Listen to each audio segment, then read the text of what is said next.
नमस्कार दोस्तों। वरुथनी एकादशी की कथा। वैशाख मास के कृष्ण पक्ष की एकादशी को वरुथनी एकादशी कहते हैं। इसकी कथा के अनुसार प्राचीन काल में नर्मदा नदी के तट पर मंधाता नाम का एक राजा राज्य करता था। वह अत्यंत ही दानशील था और तपस्वी था।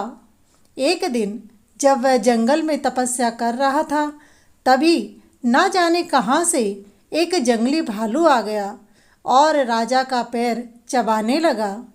राजा पूर्ववत अपनी तपस्या में लीन रहा।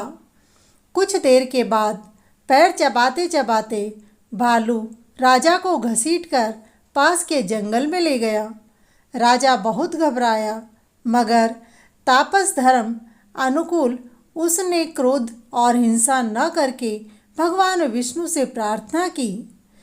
इस कारण से भगवान विष्णु वहाँ प्रकट हुए।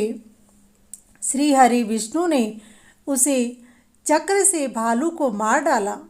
राजा का पैर भालू पहले ही खा चुका था।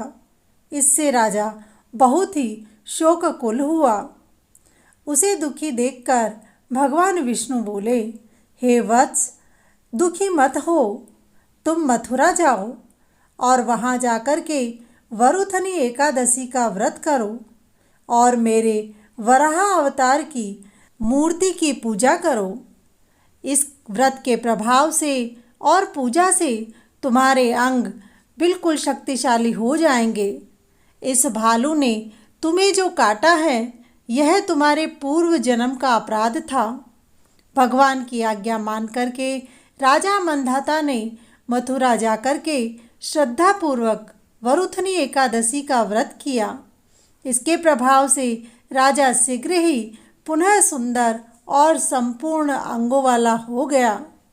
जो भी व्यक्ति भय से पीड़ित है, उसे वरुथनी एकादशी का व्रत रखना चाहिए और भगवान विष्णु का स्मरण करना चाहिए। इसी एकादशी के प्रभाव से राजा मंधाता स्वर्ग गए थे। इस व्रत को करने से समस्त पापों का नाश हो जाता है और मोक्ष की प्राप्ति होती है।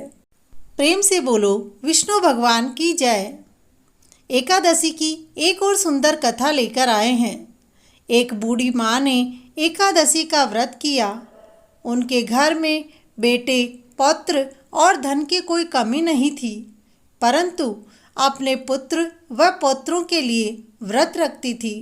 शारीरिक कमजोरी की वजह से एकादशी के दिन उसे जोर से भूख सताने लगी। बूढ़ी माँ बहुत बेचैन हो रही थी। बार बार पानी से मुंह धोने लगी, जिससे उसे कुछ शांति मिली। इस कठिनाई का सामना करते हुए व्रत जारी रखा। दिन तो जैसे तैसे निकल गया, परंतु सामने लंबी रात थी। बूढ़ी माँ खटिया पर सो गई, परंतु बेचैनी से नींद नहीं आई। वह एकादशी माता को याद करने लगी कि हे एकादशी माता, मेरे व्रत की लाज रखना, मेरा व्रत पूरा करवा देना। भूख के कारण वह करवट बदलने लगी, कभी बाहर तो कभी भीतर घूमने लगी। बूढ़ी माँ ने बहुत धैर्य रखा। एकादशी माता बूढ़ी माँ की परीक्षा लेने के लिए मुर्गा बनकर बोलने लगी। मुर्गे की आवाज़ सुनकर बूढ़ी माँ ने बाहर जाकर देखा तो आसमान में अनेकों तारे दिखे। विचार किया, अभी तो आधी रात्रि ही बीती है। यही सोचकर वापस आकर सो गई। बूढ़ी माँ बोली, चाहे मेरे प्राण ही क्यों ना निकल जाए, पर व्रत नहीं तोड़ूंगी। एकादशी माता ने सोचा, बूढ़ी माँ है तो बहुत कठोर, मुझे एक बार फिर से परीक्षा लेनी चाहिए। इस बार माता भोजन से भरा थाल लेकर छोटी बालिका बनकर बूढ़ी माँ के सिरहाने आकर खड़ी हो गई। बोली, दादी माँ, सवेरा हो गया है, हाथ मुँह धोकर भोजन कर लेना। बूढ़ी माँ का मन एक बार का तो भोजन को देख करके ललचाया, फिर व्रत का स्मरण हो आया। सोचा, चाहे कुछ भी हो जाए, परंतु व्रत नहीं तोड़ूंगी। ऐसा सोचकर आंखें बंद करके सो गई। कुछ देर बाद ऐसा लगा जैसे सवेरा हो गया। बूढ़ी माँ ने बाहर आकर देखा था, परंतु अभी तो सूर्योदय में कुछ समय बाकी था। वह मन को समझाकर इधर उधर घूमकर समय बिताने लगी। ग्यारस माता समझ गई बूढ़ी माँ का दृढ़ संकल्प टूटने वाला नहीं है।